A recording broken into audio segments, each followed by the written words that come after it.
Up here next comic, coming up to the stage, alright? I'm gonna need y'all to put y'all hands together, start making some noise, bringing some energy for my guy, Mr. Isaac. Yeah!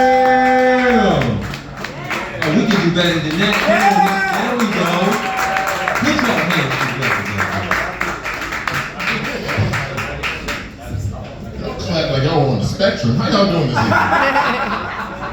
Y'all ain't even pay to be here. That's worse. Y'all probably been together longer than 2 years. Y'all came here tonight. I'm not the one making mistakes. Oh man. How many people know somebody that's adopted? Clap if you know anybody that's adopted. Now there's those who are doctors and there's those who are like, hey, they have doctors. Like, they're doctored the same way Seuss is. They ain't saying shit. They'll be on the airplane. Is there a doctor here? They're reading their thesis. I'm like, he's turning blue, the plane's going down, the mask came down and shit. She got it. Cool. Oh, man. I'm Colombia, but it's harder to score drugs out here. I mean, you would think it'd be easier because it's white people, so. But it's not like I'm trying to score coke or anything. I'm trying to score like asthma medication.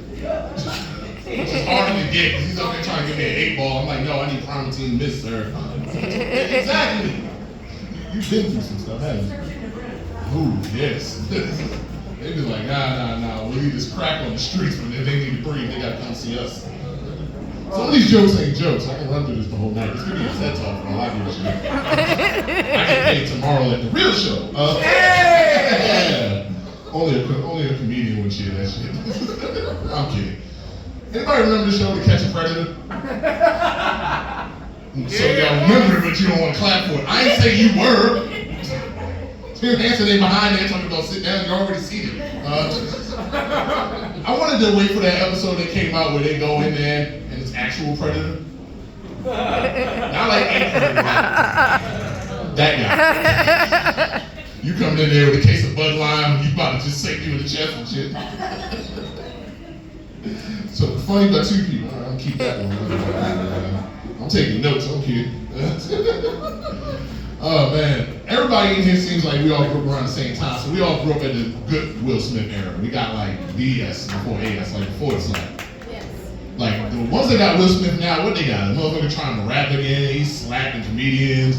He's up here doing After Earth on purpose. It's fucked up. His wife don't know if they're together or not. She don't even know if she's Tupac. We got the good Will Smith. We got Fresh Prince of Bel-Air Will Smith. We got all them awards winning Will Smith. We got the Will Smith where if he did a movie, there was a good chance there was going to be a music video dedicated to that movie.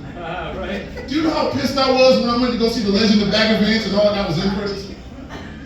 You could have had Matt Damon in a jumpsuit. You could have made a golf themed music video in the swinging things. It would have been hot. It would have worked.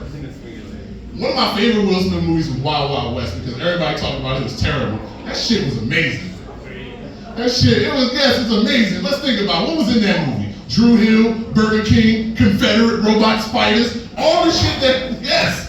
I love that shit. It was just in there. It was fun. You out there looking for a plot in the 90s. Leave that shit alone. Talking about he should have been in The Matrix. Why? So he could do drugs. That movie didn't pop till the second one. He did the right decision. They made more in Wild Wild West than The Matrix did. Take a pill on that one. 2 people left. Got it. I remember watching Soul Food growing up. Y'all remember that movie Soul Food? Where they just made you feel bad for making the right decisions? The older sister caught hell for doing the right thing for the right reasons. I think we should put mom in a home and sell the house. No, we gotta keep feeding her the food that's gonna kill her. She's sitting up there, her doctor's telling her, you're gonna lose your foot. She's talking about, nah, baby, I'll just walk this off.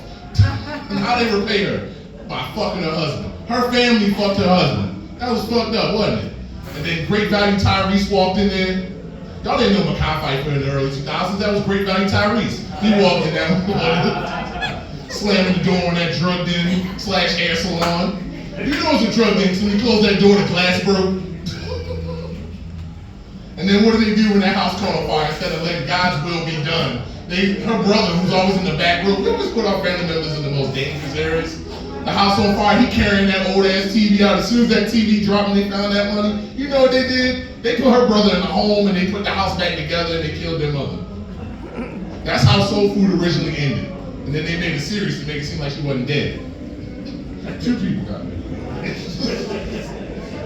I know y'all holding in that laugh like a fart. Like, I don't want to laugh like a dead grandma fart. I like how they both hold their heads in the backyard together. Yeah, when these jokes don't work, I start pointing motherfuckers out. It turns out to be more hilarious than what I wrote. But one of my favorite movies is Above the Rim. I love that one because it's a decent basketball movie. There's a heartwarming in it. There's actually a meaning to it. But for some reason in the black community, we want to all just put our bets on love and basketball. That movie was trash from beginning to end.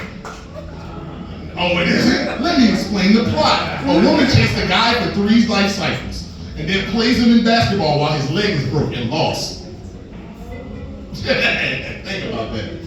Talking about, oh, this is about love. That shit ain't had nothing to do with love. That dude played for the Lakers for 5 seasons. That movie ended with her playing for the Sparks. A family of 3 living off of 50 grand a year? Bullshit. So now Latham hitting lips for half the movie talking about I love him, but I don't love him when he finds other people when we on break. Because think about it, every time she got mad at him. They weren't even together. As soon as he moved on, you really don't love me. What the fuck are you doing? You wait till we leave. Even the white people laughed it down. I was just looking at me like, oh, he's number 2. I'm like, look, the worst this show can get is better. So, I'm like, you paying your money. I ain't wasting my money jokes on you motherfuckers.